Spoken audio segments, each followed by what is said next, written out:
Hello, my name is Marcus. I'm the compiler of a collection of therapy quotes entitled Psychoanalytic Self-Awareness Quotes. This is TQ 380 and 381. Therapy quote number 380. The need for a distorted parental image, commonly the idealization of the parents, a dominant factor in neurotic symptomatology, along with the devaluation of the self. Quote, "The nobler I make her, the more understandable it is that she couldn't love me."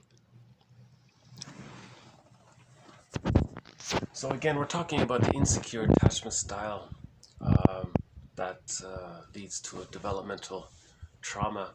So how does the child survive a developmental trauma? Or what causes a developmental trauma? It's when the memories of the mother being unavailable or frustrating outweigh the feelings and memories of the mother being loving and caring. But the child has to have an attachment to the parent. So to preserve the attachment, the child has to hold on to the positive aspects of the mother, even if that means idealizing her. But to do that, because of the splitting mechanism, that means devaluing the self, which gets split off, disassociated, and denied. Because with the rejecting image of the mother, there's going to be a rejecting image of the self with that, and both gets split off, disassociated, and denied. So she says, she puts it this way. Dorothy Bloch's client says, quote, "Well, the nobler I make my mother, the more understandable it is that she couldn't love me." So that's how she concluded. That's how she realized what she did. This client realized what she did. Another way of putting it is TQ81. These children in an insecure attachment style could not under any circumstance admit that their parents were being narcissistic. They mistakenly saw themselves as bad children and the source of all their parents' problems. Fairbairn concluded that this source of shame resulted from the children's attempt to deny their parents' badness by taking the badness into themselves, thus keeping the parents good. He called this defensive rationalization, quote, "the moral defense against bad objects." And he noted that these children cited, quote, "moral failures of their own, lying, being dirty, not doing well in school, etc., as the reason for their parents' continued mistreatment of them." Fairbairn understood that without this rationalization, these children would experience massive anxiety throughout their development, and this anxiety would interfere with their desperate attachment to their parents. Keep in mind that these abused and neglected children need their parents more than well-loved and emotionally supported children. Therefore, anything that interferes with the dependency relationship on their parents has to be removed. The child who uses this defense alters reality by psychologically replacing his impulsive and chaotic parents with good parents. So this adds to the defense mechanism of splitting. This sort of elaborates on how it takes place. So as mentioned in several videos made already, and as presented in several of the quotes up to this point already, to deal with the anxiety of an insecure attachment style, the child splits the image of his mother as being loving or unloving. But because of the child's small size and his immense dependency needs on the mother and his lack of power, in comparison to the mother being, from the baby's point of view, like a giant with immense power, So when the giant is loving, that's all good. When the mother giant is rejecting, that's all bad.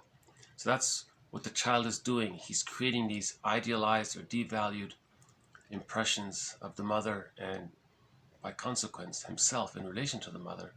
That's called the splitting defense mechanism. But by the age of 3, this is all existential hearsay. It's all gone and resolved. The child sees the parent holistically, realistically as a person, and appreciates the mother as a person, as talked about in the last video. So in the meantime, if there's a developmental trauma and this splitting is still there, to maintain this split, the child continues to idealize, worship, put his mother on a pedestal, and denies the rejecting image of the mother. And with that, he denies the rejecting image of himself. So he splits off and denies the feelings of himself as being unworthy and all that. And that preserves the idealization of them. So that reflects the split. Mother all good, child all bad. That's an expression of the defense mechanism of splitting. But it's interesting in 381 how the client consciously, as an adult, understood, well, I idealized my mother, and the more I put her on a pedestal, the more I worshipped her, the more I praised her, the more it makes sense to me that she couldn't love me. Isn't that a sad thing? But she became aware of that. This quote in 380. Once more. The need for a distorted parental image, commonly the idealization of the parents, a dominant factor in neurotic symptomatology, along with the devaluation of the self. Quote, the nobler I make her, the more understandable it is that she couldn't love me. Yeah. So again, we're talking about the defense mechanism of splitting, how that works, how by getting in touch with the defense mechanism of splitting, we get to heal the splits in the process. Okay, I'll just leave it as a short one. So this adds to all of the previous quotes on the defense mechanism of splitting. Yeah, it's interesting, this phrase that Fairbairn uses. The child develops the rationalization called, what is it? The moral defense against bad objects. Right? Just keeping in mind that the mother's only good, not bad, and therefore as a result the child is not good. To keep the mother good, the child has to think he's bad. So the child is making this, quote, moral decision. Well, I have to make a moral decision. He said, the mother's all good, and therefore I'm all bad. That preserves the attachment to the mother. Right? So the child can say, well, I didn't do well in school, or mother caught me lying, or doing something wrong. See, if the child does something naughty, he's trying to he's trying to get his mother's love, right? He's doing something naughty. I think in one quote, the child took a candy bar from the checkout counter. The little baby took a candy bar or something, because the child was looking for sweetness, his mother's love and sweetness. He was trying to have some kind of control over he was trying to get his mother's love, but the mother wasn't being loving.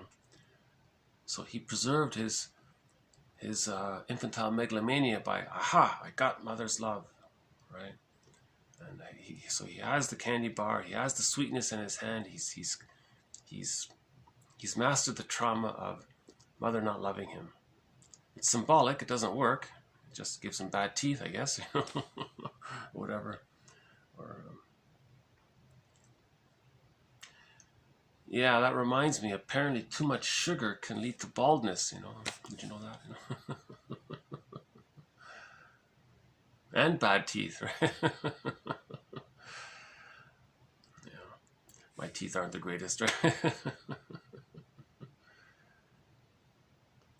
Yeah, yeah, it's interesting about emotional eating. They say that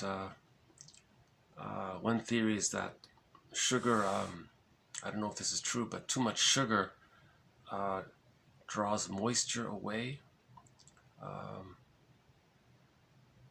It extracts moisture from wherever it can to deal with, like sugar is concentrated. So the body wants to dilute the sugar, so it's looking for water. So it's extracting water from your wherever your extremities, and then to dilute the sugar. But in the process, if you're taking water away from your follicles, your hair's gonna fall out, right? So I don't know if that's true. If eating too much sugar leads to hair loss, but it's just one person's speculation about it. Anyways, this series is not about you know, health aspects like diet and all that. I don't know much. I haven't read much about that. But the idea was that sweetness. Woodman says that sugar is the child looking for mother's sweetness, looking for mother's love, looking for mother's kindness, tenderness. The mother's not being tender, kind, loving, caring, so the child grabs sugar. She links that as a metaphor, almost like a symbolic representation of wanting mother's kindness, sweetness, and love. It's interesting that the two words are the same. It's interesting that we did we unconsciously create the word sweetness for sugar and candies and desserts because we're looking for mother's sweetness, or did we translate the sweetness of candies to mother's love? Like, how did that same word be used? How did it come about that that same word links the two? You know, we get that mother's love and food are the same unconsciously in the baby's unconscious. The baby strongly associates food with mother's love. That's understandable, you know. But how it came about that when a baby's looking for mother's sweetness and he's not getting it, he's gonna go for the symbolic mother's sweetness, buy the sweet candy bar. Right? In other words, the child grabbing the candy bar at the checkout counter, the child is saying, I'm looking for mother's sweetness, I'm getting mother's sweetness, because unconsciously I associate food with love,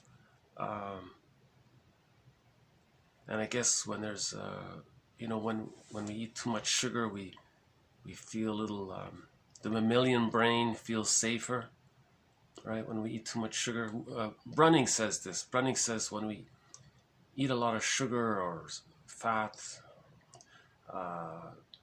the mammalian part of the brain feels soothed, so we feel safer. So the child is feeling the stress of not getting his mother's love. He wants to feel soothed by taking the sugar, and that tricks the mammalian brain to become calmer. And Brunning says an interesting thing. Once you're under stress like that, and you do something to take away the stress, you created a neural pathway. Now the next time you're under stress, you may revert to that same neural pathway because it's convenient, it's right there. And her thesis is we have to be aware of this and then mourn our losses so that we can create new pathways. Anyways. Okay, I guess I'll just leave it here. So this has been TQ 380 and 381 more on the defense mechanism of splitting, idealization, and devaluation. That's an example of splitting, and Fairbairn's theory that the baby, quote, adopts the moral defense against bad objects by saying, well, to keep the attachment, I'm just going to say mother's all good. To do that, I have to say that I'm all bad. But that's a reflection of this defense mechanism of splitting. So it's kind of linked there. It's just another way of saying it a little bit. Yeah. And if that template is there, if that psychic structure is there, that can lead to the codependent pattern. Because in the codependent pattern, the they're going to do the same thing. All the partners, I'm going to deny the reality. I need the attachment. See the clinger, right? The clinger is always clinging. So to keep their clinging, their dependency needs, they're going to deny the narcissistic partner and say that there's something wrong with them. Well, there's something wrong with me. I can't be independent and autonomous, so there's something wrong with me. So she's blaming herself that way. So she's using, quote, the moral defense against bad objects. Yeah, interesting. Yeah, this second quote here, 381's from Celani. He's the one. This quote here comes from the book Fairbairn's Object Relations Theory. And Dorothy Bloch wrote an interesting book called So the Witch Won't Eat Me. So she's talking about fairy tales a little bit, right? Remember, fairy tales are true on the inside, not on the outside. Myths, fairy tales are true on the inside, not on the outside. Fairy tales and myths try to depict what's going on the inside. That's all. Right. Okay, so thank you. Again, this has been TQ380 and TQ381. More to follow. Thank you. Bye for now.